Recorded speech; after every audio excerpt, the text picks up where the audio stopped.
Dis Siri, rappelle-moi d'aller à Jardiland ce soir, s'il te plaît. D'accord, j'envoie rase mon canard à mon bébou d'amour. Mais non, mais c'est parce que je t'ai demandé, Siri. Oh, non, vite joue. Bah alors, Fred, commence à devenir fou avec les IA? Ah oui, là, franchement, il me faut la camisole de force, Jamy. Bon, allez, viens avec moi, je vais te montrer des IA pour sortir de ta folie. C'est parti.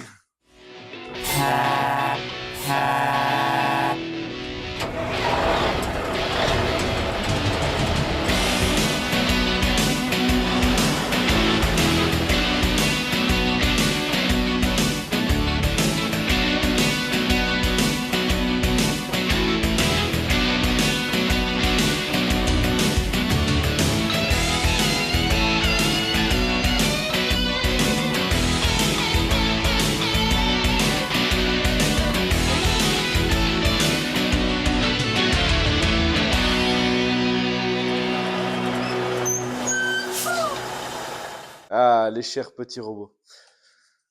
Dans cet épisode de C'est pas sorcier, nous allons voir l'IA en psychiatrie. Celui-ci aurait potentiellement un effet colossal dans le diagnostic des pathologies psychiatriques dans le long terme. C'est très important comme sujet car un Belge sur trois va être concerné au cours de sa vie par une pathologie psychiatrique. Aujourd'hui, nous allons voir quelques IA qui ont potentiellement un effet très bénéfique sur le long terme dans le diagnostic de ces pathologies psychiatriques. Nous rejoignons directement Fred à Neura pour une IA très prometteuse. Oui, Jamy, on est ici devant le bureau du CEO de Neura. On va aller lui rendre visite. Ouais.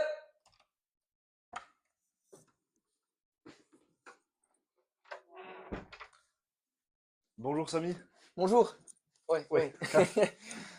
Donc, vous êtes le CEO de Neura. Oui. Qu'est-ce qui différencie Neura des autres chatbots?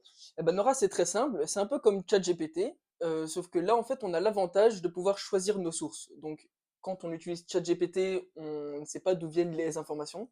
Tandis que ici, vu qu'on choisit nos sources, eh ben, on peut savoir directement d'où vient la réponse. Et donc, ça, c'est vraiment super, parce que même quand on aura une réponse, il va nous mettre directement où il a trouvé les informations, ce qui nous Ah. permet d'être beaucoup plus fiable Vous et citez sûr. vos sources. Exactement. Ce qui est beaucoup mieux, en fait. Oh. Mais dis-moi, Jamy, à quoi ça pourrait servir un tel chatbot? Eh bien, Fred, c'est très simple. Comme l'a expliqué Samy, Neura, donc c'est un chatbot avec des sources fiables. Et là où ça va être super intéressant, c'est pour les patients, premièrement, qui vont se poser telle ou telle question sur leur pathologie, savoir si tel signe correspond à leur pathologie. Et alors, normalement, un patient, qu'est-ce qu'il va faire? Il va aller chercher les informations chez ses proches, sur Internet, ou alors dans ses connaissances. Et alors, il va faire tout un petit melting pot, comme diraient les Anglais. Il va s'en mêler, et avant de trouver la réponse. Alors que grâce à Neura, la réponse vient toute seule. C'est aussi intéressant pour les médecins qui vont pouvoir s'entraîner sur telle pathologie ou telle pathologie en ayant voir les signes, etc. Ça, c'est super intéressant. Oh, un appel de Sabine. Bonjour, Jamy. Nous sommes ici dans le service de psychiatrie de l'hôpital de la Mémé. Et donc, en fait... Oh, bonjour, monsieur. Pardon. C'est quoi ici? Bah enfin, qu'est-ce qui se passe ici avec le monsieur qui vient de sortir? Bah, je sais pas, en fait, je regarde dans son dossier, mais je sais pas s'il a fait un trouble anxieux, une dépression ou quoi. Je sais pas comment faire, là.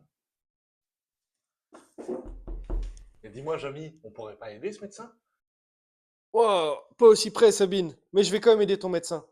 Il y a plusieurs projets d'intelligence artificielle qui ont été lancés récemment qui vont permettre en fait de résoudre ce genre de problème en analysant le dossier de santé électronique du patient. En fait, il va scanner toutes les informations du patient depuis des années et des années, récolter toutes ces informations, ces centaines d'informations, et donner un facteur de risque de faire un épisode dépressif, anxieux, etc.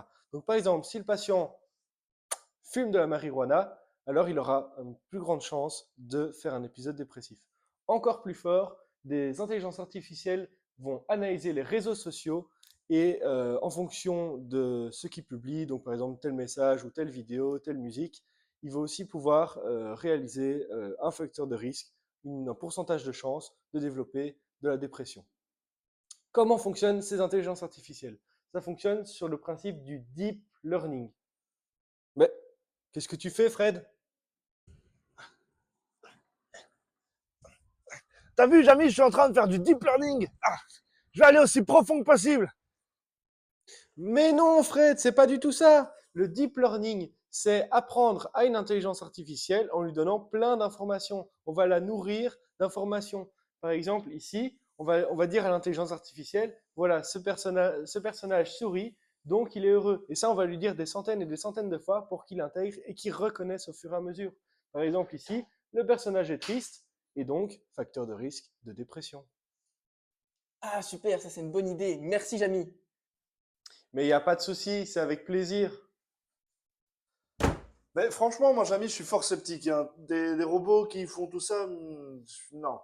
C'est vrai que pour le moment, ils ne sont pas encore au top. Mais dans quelques années, ça va vraiment changer la médecine et surtout la psychiatrie. Ouais, faut quand même faire attention au consentement libre et éclairé et à l'autonomie des patients, hein. Ouais, ça c'est vrai, il faut faire attention.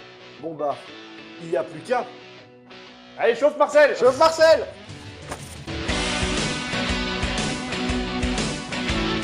Et voilà mes petits sorciers. Allez, salut à tous et à la semaine prochaine.